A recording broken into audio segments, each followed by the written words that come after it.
I want to talk to you today about the time my wife and I literally emptied our bank accounts and gave it to the church. Now, today I'm a really big believer in giving big and being generous, not just because the Bible talks about it, but because I've actually seen the effects of it in my own personal life. I've seen what happens when faith meets generosity. Now, don't get me wrong, it didn't always start that way. My story doesn't start with a whole lot of money, and honestly, it doesn't really, I'm hoping it kind of ends with that. That'd be kind of cool, but my story doesn't start that way. I wasn't this rich kid that had all this money to give away. In fact, it began with empty bank accounts and a whole lot of life lessons. Before my wife and I got married, I wasn't really good with money. And even up until the early years of our marriage, I still wasn't really great with money. When I was a single guy, I'd get my paycheck and I'd find a way to spend it all before it even cleared the bank account. I remember specifically, I worked at PacSun clothing company. Did anybody remember that store? Yes, I worked there. I was not the best worker. I look back on those teenage years and I'm a little bit ashamed of myself. But I remember I'd get my check and I would go and I would just go spend it on hats. I would spend ridiculous amount of money. I even remember times when I didn't have a lot of money, but I would spend what I didn't have and I'd have all these overdraft fees and a lot of debt. And I really made a lot of bad decisions before I got married as a young man. So I was never really good with money. But I knew something had to change. If I was going to be the man that God had called me to be, and the husband that my wife needed, I needed to change my spending habits. I needed to change the way that I looked at money. Now, thankfully, my wife came into the marriage and she was very wise with finance. In fact, she worked at a bank, and so she understood the way that money works a lot more than I did. So when we got married, we made a plan. We planned to live simple, no new cars, no brand new phones, no weekend Target runs and spending all this money just because we wanted to. We had to really save our money. On a good month, we'd splurge at the grocery store. Now, when you don't have a lot of money, your grocery runs look like some bread, turkey, and some top ramen. But for us, the good month meant we could buy some Oreos and we could buy some lemonade or some kind of drink. So there was that time in our life we didn't have a whole lot of money. This was the life that we lived. We were young and married, we were in love, and we were learning how to trust God. And then came the moment we had a goal. We wanted to save $1,000 in our bank account. Now, that may not sound like a whole lot to you if you're watching, but back then for us, when we didn't have a whole lot, it felt like climbing a mountain. It felt like the biggest goal that we had ever set. So after a few months of discipline and prayer and working hard and getting better jobs and learning to be wise with money, we finally hit the goal. We looked at the bank account and there it was sitting in our savings, $1,000. We had never had that before. It was really new to us. And then all of a sudden, we're celebrating this milestone in our marriage, and I'm sitting in a church service, and we had a guest speaker that day. Now, I'm not expecting any of this to happen. I don't know what's going to happen. But he starts talking about investing in the kingdom of God. And at the time, we were building up to our annual church conference. And so he starts talking about how we should be supporting this and trusting God with our finances and believing in sowing into good soil.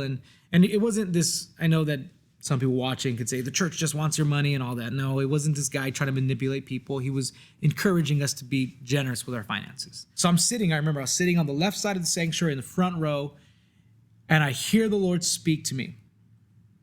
It was the softest whisper in my spirit, and he said, give $1,000. Now you got to remember, we had just saved that money. We went from not having anything, saving the money. Now we have $1,000, and the Lord's saying, give it all away. Now, in my over spirituality, I said, Lord, I need wisdom. That sounds foolish. I should not give my money away. We just got it. I'm married. We have bills to pay. I have to support my wife. All these things are running through my head. And again, I hear it. Give it all away. Invest. Give 1,000. What's interesting is this voice wasn't loud. It wasn't God threatening me. It wasn't like he was saying, if you don't give it, I'm going to be angry with you. If you don't give it, you're not going to be blessed. It felt more like an invitation to a new lifestyle. It felt more like an opportunity. It was like God was saying, you don't have to, but if you do, I'll show you what faith looks like. I'll show you what happens when you learn to live generous. So my heart in the front row was pounding, and I'm thinking about this gift that I have to give, and I text my wife. And she's working in the church office, and I said, hey, I'm just letting you know God wants us to give it all. And so I'm writing this check, and I'm going to put it in. And she wrote back, said, okay, if that's God, do it. That's one of the things I love about my wife, is that when she knows it's God, she follows without hesitation. So I write the check, empty the bank account, drop it in the basket, and just like that, it's gone. It's processed. It's done. Now I'm sure the whoever's processing it in the office is like, oh, cool, $1,000 maybe not have been much to them, but for me, that was everything that we had. Now I would love for this story to end and say, and the next day I walked to the mailbox and I had a check for $10,000 in my mailbox. But that's not how it happened. That's not really how God works. Not all the time. Life didn't magically become easier. We still had to budget. We still had bills to pay. We still had to save. We still had to live simple. But something shifted, not in our finances, but something shifted in our spirit, in our mind, in our maturity, in our faith. We began to see God move subtly. He began to show us his faithfulness. People would randomly come up to me and hand me money and say, God told me to give this to you. Or people would buy us groceries and say, hey, God told us to bless you with these groceries. Someone gave us an unbelievable deal on a car. We needed a car. My wife was pregnant and we needed a new car for the baby. And somebody gave us this incredible, just a deal that didn't make sense. It wasn't this brand new car or flashy, but it was what we needed. It was God coming through for us in the simplest way, showing us that if you live by faith, God will provide. And then one day after saving up again, we're living this new lifestyle. We're learning all these things about God. And then we save more money. And then I find out somebody's car had broken down. And the Lord whispered again to my heart, pay for their car to get repaired. Give them the money. So I went across the street. I pulled out the cash, $500, and it was gone. And over the years, God has challenged us to give $500, $1,000, $5,000, $6,000, thousands of dollars that we've saved and sacrificed in order for the kingdom. And the only reason we had it and it was available to give is because God had blessed us with it, because he knew that he can trust us.